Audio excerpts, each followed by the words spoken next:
नमस्कार, आशा लता की रसोई में आपका दिल से स्वागत है। आज मैं आपको धूप छाव का देसी आम का मुरब्बा बनाना बताऊंगी। ये मुरब्बा धूप से बनाने वाले हैं तो उसमें विटामिन डी भी मौजूद होगा जो हमारी हड्डियां मजबूत बनाएंगे। ये धूप छाव का मुरब्बा बनाने के लिए 3-4 दिन लग जाते हैं, लेकिन एकदम नेचुरल बनता है। इसीलिए ये वीडियो लास्ट तक देखिएगा। और मेरे चैनल पर आप नए हो तो प्लीज सब्सक्राइब करके मुझे सपोर्ट कीजिएगा, और रेसिपी पसंद आए तो लाइक करके सबको शेयर कीजिएगा। चलो तो फिर रेसिपी स्टार्ट करते हैं बिना देरी किए। मुरब्बा बनाने के लिए मैंने कच्ची देसी आम ले लिए हैं। ये आम वजन में देखोगे तो आधा किलो हो गए, और ये आम ज़्यादा खट्टे नहीं हैं, थोड़े से हल्के से मीठे हैं। इसका मुरब्बा एकदम खट्टा मीठा बनेगा। आम को अच्छे से धो के पंखे नीचे आधे घंटे तक सूखने दीजिएगा, या तो फिर धूप में 10-15 मिनट रख दीजिएगा, तो उसका पूरा पानी निकल जाएगा, अच्छे से सूख जाएगा। उसके बाद उसका आगे का डंठल थोड़ा ज़्यादा ही निकालिएगा, क्योंकि उसमें थोड़ा चिपचिपा चीक बोलते हैं, चीक रहता है, और थोड़ा बहुत चीक रह भी जाता है तो कपड़े से लूच लीजिएगा। फिर उसको आप चाहो तो पिनर से या तो फिर चक्कू से उसके छिलके निकाल लेना है, क्योंकि छिलके कड़वे लगते हैं। उसको मुरब्बे में ज़्यादातर यूज नहीं किया जाता है, इसलिए थोड़ा बहुत उसको दाग हो या अंदर से थोड़ी सी पोची पोची जैसी निकलती हो तो उसका उतना भाग भी निकाल लेना है। कच्चे आम के कलर और सुगंध से ही पता चल जाता है कि आम कितना खट्टा है। ये आम हल्के से खट्टे हैं, बच्चे तो ऐसे ही खा जाते हैं। अब इस आम को मैं दिखा रही हूँ, इसमें जो बड़े लच्छे निकलते हैं, ऐसे भाग है ना, वहाँ से हम बड़े बड़े लच्छे में उसको छीनेंगे। क्यों? बड़े बड़े लच्छे मुरब्बे में साबुत रहते हैं और उसमें रस्सा अच्छा रहता है, इसलिए। आम कद्दूकस तुरंत हो जाते हैं, उसको ज़रा भी मेहनत नहीं लगती है। देखो मैंने कद्दूकस किया है, देख रहे हैं आप। आम के लच्छे की साइज ऐसी ही होनी चाहिए, ज़्यादा पतली भी नहीं लीजिएगा और ज़्यादा जाड़ी मत लीजिएगा। पतली हो जाएगी तो गाढ़ा गाढ़ा बन जाएगा, और जाड़ी हो जाएगी तो धूप में सूखने में 2 दिन ज़्यादा लगाना पड़ेगा। इसलिए मीडियम साइज का ही कद्दूकस आप लीजिएगा तो अच्छे से कद्दूकस हो जाएंगे। मैंने देखे सारे कच्चे आम को मैंने कद्दूकस कर लिए। अब मुरब्बा को रस्सेदार बनाने के लिए और उसका कलर मुरब्बा 1 साल रहे या 2 साल रहे वैसे का वैसा रहे, इसके लिए उसमें 1/4 टीस्पून हल्दी डालेंगे और 1/4 टीस्पून नमक डालेंगे। ये दोनों चीज़ें ज़रूर से ऐड कीजिएगा और उसको लच्छे में अच्छे से मिक्स कर दीजिएगा। देखिएगा, आप ही देखिएगा उसका रिजल्ट। आम के लच्छे में से बहुत से पानी रिलीज होगा, और ये पानी चीनी में जाके चाशनी बन जाएगा, और आम के लच्छे में से पानी निकल जाने के बाद आम के लच्छे जल्दी ख़राब नहीं होंगे। अब उसको ढककर 10 मिनट के लिए छोड़ देंगे तो आम के लच्छे हल्दी में और पानी में अच्छे से मुर जाएंगे, यानी कि उसमें अच्छे से मिक्स हो जाएंगे। कच्चे आम के छीन को हम पहले से माप लेंगे। उसके लिए मैंने एक कटोरी ली है, कटोरी में डाल के देखते हैं।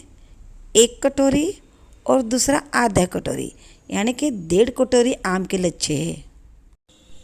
1.5 कटोरी आम के लच्छे के लिए ज़्यादा से ज़्यादा 3 कटोरी चीनी डाल सकते हैं, लेकिन मैं 1.5 कटोरी आम के लच्छे के लिए 1.5 कटोरी ही चीनी डालने वाली हूँ।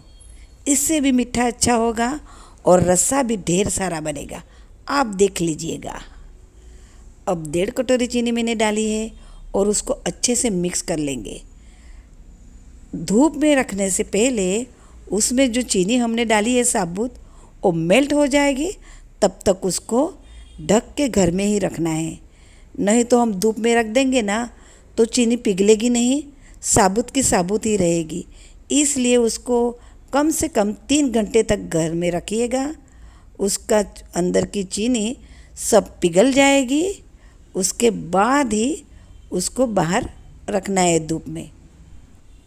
मैंने ओवरनाइट घर में रखा था तो देखो उसमें से कितना पानी रिलीज हो गया है और चीनी पूरी मेल्ट हो गई है। अब उसको हम धूप में रखते समय ये बातें ध्यान रखनी है कि उसके ऊपर कॉटन का पतला कपड़ा बांधना है। इससे उसमें धूल, मिट्टी या मक्खी, मच्छर नहीं बैठेंगे। एक बात भी ध्यान रखिएगा, अगर आपके यहाँ चींटियाँ हैं तो आप इस मोरम्बे के नीचे एक थाली में पानी रखेगा और ऊपर से ये बर्तन रख दीजिएगा। मेरे यहाँ चींटी नहीं होती है इसलिए मैं ऐसे ही रखूँगी। इस मोरम्बे को अब मैं धूप में रख रही हूँ। आपको शाम को बताऊँगी कि मोरम्बा कैसा बना है। एक दिन की धूप के बाद शाम को मैं आपको मोरम्बा दिखा रही हूँ। देखो हम खोल के देखते हैं क्या हाल है उसका। ऊपर थोड़ा थोड़ा सा सूख गया है इसलिए उसको अच्छे से मिक्स कर देंगे। दोस्तों धूप इतनी गिरती है कि एक ही दिन में 50% मोरम्बा हो गया है। थोड़ा थोड़ा चिपचिपापन आया है लेकिन और जो परफेक्ट मोरम्बा नहीं बना है, इसलिए और एक दिन की धूप उसको लगानी पड़ेगी। अब उसमें हम कुछ मसाले करेंगे। आपको जो अच्छे लगते हो वो मसाले उसमें डालिएगा।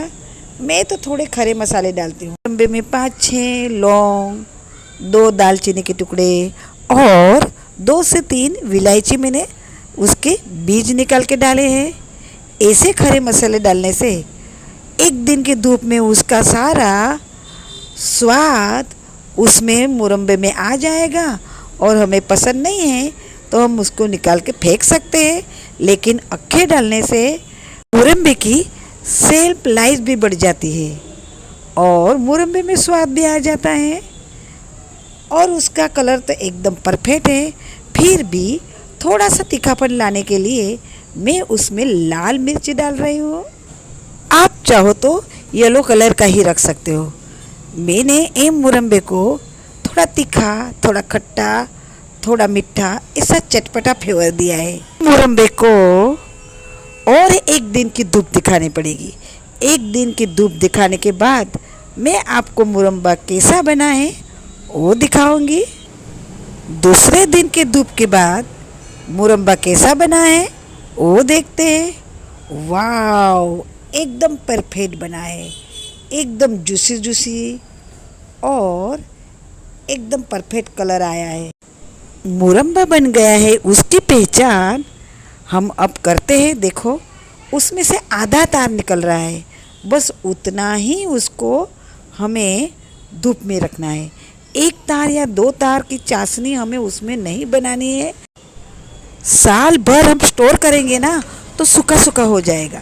इसलिए अब मोरम्बे को अच्छे से मिक्स कर लीजिएगा। धूप छाव का आम की मोरम्बा कैसा बना है मैं प्लेट में निकाल के दिखाती हूँ।